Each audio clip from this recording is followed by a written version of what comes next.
খুলনার new market গিয়ে খেলাম নানান ধরনের খাবার, তবে নিজের টাকা নষ্ট করে খাবার খাওয়ার মেয়ে আমি নই। আজ বয়ফ্রেন্ডের টাকায় খেয়ে নিলাম এতগুলি খাবার। বয়ফ্রেন্ডের সাথে এতদিন বাদে দেখা হয়েছে, বয়ফ্রেন্ডের টাকা নষ্ট করব না তা কি করে হয়। খাবার খাওয়ার পর যদি শুনি আমার খাবারের বিল অন্য কেউ দিয়ে দিচ্ছে, তবে সে আনন্দ যে কোথায় রাখবো খুঁজেই পাই না। বাসা থেকে তো একা একাই বেরিয়েছিলাম, তবে আজ বাসা থেকে বেরোনোর পর আমার খাবার দেখে মনটা ছটফট করছিল, কিন্তু পকেটে আমার ফুটো পয়সা, আমার কাছে কোনো টাকা না থাকায় আমি আমার বয়ফ্রেন্ডকে কল দিয়ে নিলাম।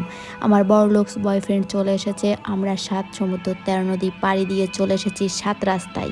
আর 7 রাস্তায় এসেই বয়ফ্রেন্ডকে ভুলিয়ে ভালিয়ে পটিয়ে পাঠিয়ে দিয়েছি বিকাশ থেকে টাকা তোলার জন্য। আমি তাকে বেশ সুন্দর করে মাথার ঘিলুর মধ্যে পটিয়ে পাঠিয়ে ঢুকিয়ে দিয়েছি যে সে যেন বেশি করে টাকা তুলে নিয়ে আসে, কারণ আজ আমি অনেক কিছু খাবো। বয়ফ্রেন্ডের সাথে অনেক দিন পর দেখা হয়েছে, বয়ফ্রেন্ডের অনেকগুলি টাকা নষ্ট করতেই হবে।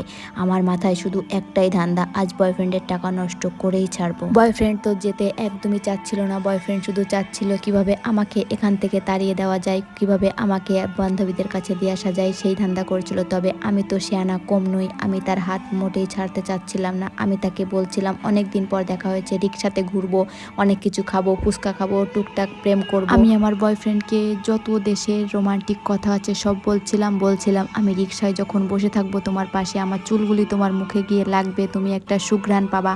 অনেক পটিয়ে পাঠিয়ে নিয়ে চলে এসেছি খুলনার নিউ মার্কেট। আমি যখন বাসা থেকে বের হয়েছিলাম তখন আমি আগে থেকেই প্ল্যান করে রেখেছিলাম যে আজ আমি বয়ফ্রেন্ডের টাকা নষ্ট করেই ছাড়বো। আর এই তো আমার প্ল্যানটা প্রায় সাকসেসের কাছাকাছি।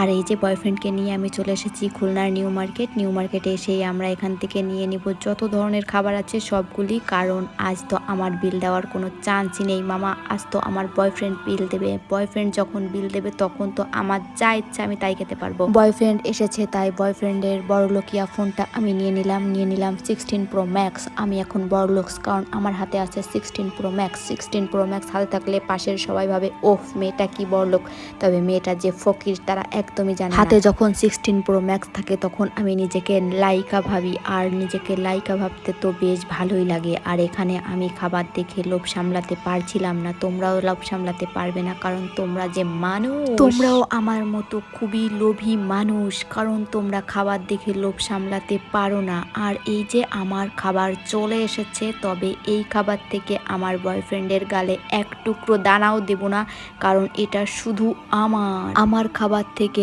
আমি কাউকে এক বিন্দু পরিমাণ দিতে চাই না। আর এখানে যখন খাবার চলে এসেছে তখন আমি ভেবেছিলাম বয়ফ্রেন্ডকে কি একটু দিব, কারণ বিল তো সেই দেবে। পরে মনে পড়লো সে বেটা যা ইচ্ছা করুক, না খেয়ে থাকুক, তবে আমার খাবার আমার খেতে